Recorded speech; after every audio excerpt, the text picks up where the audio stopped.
What's up, YouTube? Joe here in the workshop. Welcome in. It is a Thursday. Hope everybody is doing well. Been a busy week for me. By the way, I'm smoking a Neerup pipe that I got from Uptowns not too long ago when Mr. Peter Jeppesen came there to have a showing. I think it was last week. Great smokers. Oh, by the way, things happen in pipe making where, none of us, I guarantee none of us who stand up and say, hey, I'm a pipe maker, will ever have those times when we just hit it on the mark perfectly every pipe we make. And but the mark, I believe, of a good, honest pipe maker is one who says, that one didn't hit the mark for some reason or the other, whatever, a little flaw in it. That one is not going to go out. I am not going to put my name on that one and send it out. And, well, for example, sorry about that, back. I was making a pipe, and the air hole, the air hole in the center was just slightly off because I've got issues with my lathe, which I'll explain here in a second. And it just didn't hit quite right. But, I mean, it doesn't mean that it won't be a pipe that can smoke, but it just means it's just not, it's not all that good. So I didn't even finish sanding it really, but I had an orange stem which had kind of a flaw in it as well. And I just went ahead and threw some orange stain on it, although I didn't buff it on out like I really should have. But anyway, I created what I call one of my shop pipes. This is a pipe cleaner that I always leave these in my pipes after I've smoked them to, get moisture up or whatever. But this is just I call this now my handy dandy orange shop pipe. So, hey, it's good. Have it around. But the pipes I did hit the mark on this week. I have been busy and still going. Got today and tomorrow to go for this week. I got a classic blue Dagner Slayer. I just love this line of pipes. It's really, really cool. And if you notice on the bottom, there is a blue stain with the grain there, and my stamp, of course. Got the metal band with the black O-rings, the blue and black swirl stem on that, slightly bent. That's the blue Dagner Slayer. And this one started out to be what's called the black Dagner Slayer. Has a black stem and has a smooth top or whatever, but the customer wanted the orange and black swirl stem on it. You can see it's very similar, except this has a smooth top to it, and of course the bottom is smooth as well. I also worked on this week a classic Sleepy Hollow. Then this customer wanted a blue stem on it. That's the old classic right there. And there's something really new. A customer wanted a Sleepy Hollow, but he said, and it was Mark making change. It's his pipe. He said, Joe, can you do it in a certain way where it's not all black, but so that some of the grain would show through? And I thought, and I worked on it and worked on it. I went, I think I can do that, and came up with this. This is sort of I don't know if you'd call it a reverse, but it is a lighter Sleepy Hollow. You can see the grain through it there, but still the craggy crevices of the Sleepy Hollow, and the orange and black stem, of course, on it. Kind of a concave top there, and a smooth bottom, and the bottom of this thing, I don't know if you can see it, is just filled with bird's eye. That was really cool. And of course, again, some of my pipes are featured at Big Star Cigar in Mount Juliet, as well as at Uptowns. They've still got a couple of pipes at Uptowns, uptowns.com. You can go check that out. At bigstarcigar.com, or if you're local, you can go over there, Mount Juliet Road. The St. Patrick's Day pipe. There's another one that is headed to Big Star Cigar. Got the green die with the grain showing through there on the bottom of it, the green and black swirl stem, and this is it may look black on the camera, but that's a very dark green there, and that new leather look rustication that I do on this with the band, with a specialized band there. Very cool pipe for 2013. It'll be a very, very limited supply of those for this year. And so that's it. I am, so far anyway, for this week, I am so glad that my brother-in-law and my partner in business for JoeCasePipes.com, his part of the business is the restoration and repair side, and you can get a hold of him at rick@JoeCasePipes.com, right here on the bottom, rick@JoeCasePipes. Let's see. It goes rick@JoeCasePipes.com. There you go. Want to make sure I got that right. Also, he has set up his workshop, and by the way, you can see his shop. You can go and subscribe to his channel if you would. It is right here, Briarville Rick. Briarville Rick is his YouTube channel. Go and subscribe to his channel and keep up with some incredible repairs and restorations that he's doing there on that channel. And I'll be showing the new pipes, of course, as you've just seen, on this channel.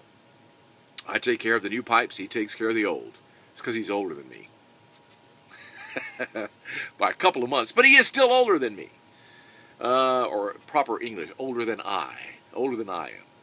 And it's a good thing that he has spent all that money over there and invested in his workshop, what we call Joe Case Pipes East. I'm on the west side, he's on the east side.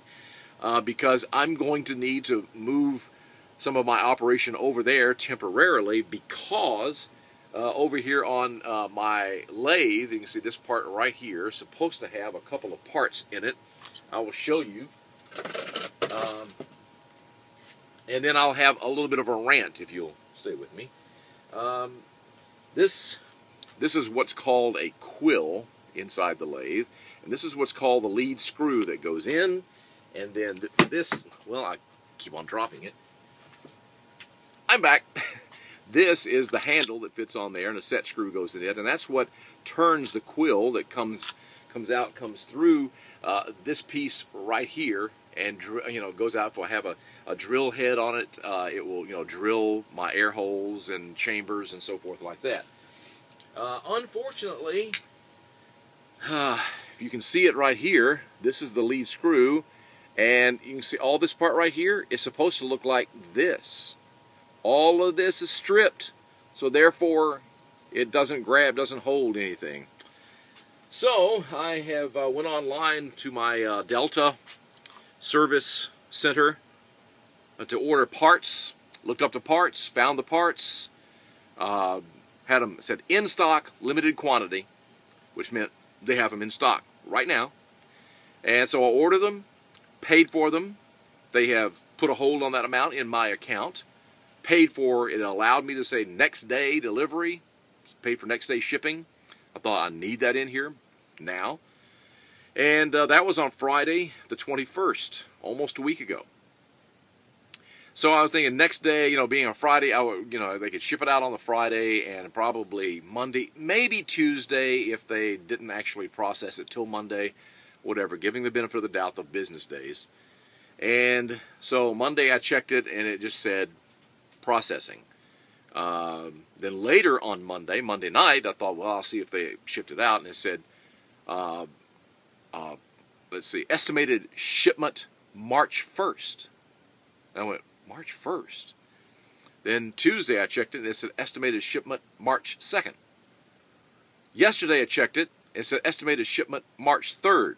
So I have to give a big thanks to Scott, Sparky's Pipes, and Rick, who helped me find some place to call, because on their main site it was just contact us through a form email, So Scott actually found a place for me to call, and I called, gave him my order number, and they were just going on and on about, yeah, I can't believe that Delta, quote-unquote, charged you for next-day shipping, because they never do next-day shipping. and blah, blah, blah. And they kept, this lady kept saying, Delta this, Delta that. And I said, I thought I'm talking to Delta. She said, oh, no, you're not talking to Delta. There's a conglomerate thing there now, which, is Black & Decker and DeWalt and Delta and whatever. All of them have been together, and some of them are trying to go apart again. It's just a big mess.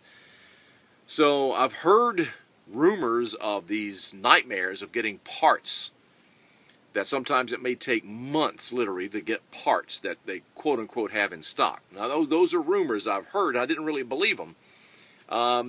So I'm having my first ever experience at that with them. And this lathe has been great. It's been a great workhorse lathe until now. And now when I need the parts, I can't seem to get them. They're still on order. I did find, the lady did give me another service center that thought may have a part, and they had one of them, but not the one that really was damaged. I'm ordering both of these parts because I don't know if this is causing this or if it was something I did or whatever. So I ordered both these parts. They have this part, but not the screw part. At any rate, I'm like, okay, well, send me that one. And he said, well, it'll be 3 to 5 days before that gets here. Okay. So in the meantime, my buddy Jason McNary, Mr. J McGann 123, he's a machinist, a metal worker. He is in college, literally, taking courses on that and working with CNC machines and all that. And I said, hey, Jason, do you think you could make me one of these things to repair my lathe? And he said, sure, I can. I can do that. If my school lets me do it at the school, whatever, on those big machines they have down there, as a project, yeah, it'd be great. Trouble is, I've got to send these parts. I can actually use the lathe manually pushing it in there, but that's a little tricky on the preciseness. But I've got to send these parts down to Jason so that he can do precise measurements and so forth and make me some new ones. Literally, he's going to make me a new lead screw on his system down there. So that renders this whole thing inoperable for a while. So I'm going to be moving my work over to Joe Case Pipes East, and I'm going to push Brierville Rick out of the way and go, let me in here on his lathe. He has a jet lathe over there, which is a good one, and to be able to use that. Now, obviously, you see that I have been making mainly pokers. I'm venturing out on some other things, and we'll have more news about that coming up. But for making pokers, generally a lathe does a great job of not only drilling the chamber and drilling the air hole, but also turning at least the top part here and your shank to get it in proper shape for final carving and so forth on it. And so that's the reason why that comes in so handy and for me and a lot of other carvers. So that's my little rant about Delta.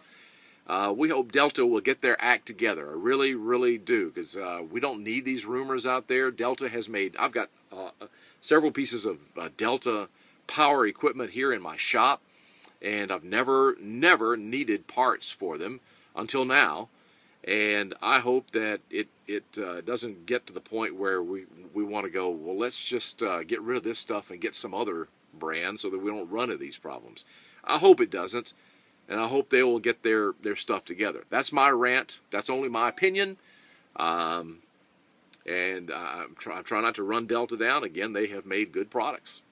But disappointing series of circumstances on this particular thing. Yeah, it's very disappointing. Well, that's it. Thanks for letting me rant. Thanks for letting me show you some new pipes this week. I will be back, of course, probably with a video from Brierville Rick at the Joe Case Pipes East shop before too much longer. God bless you all, and we'll catch you next time.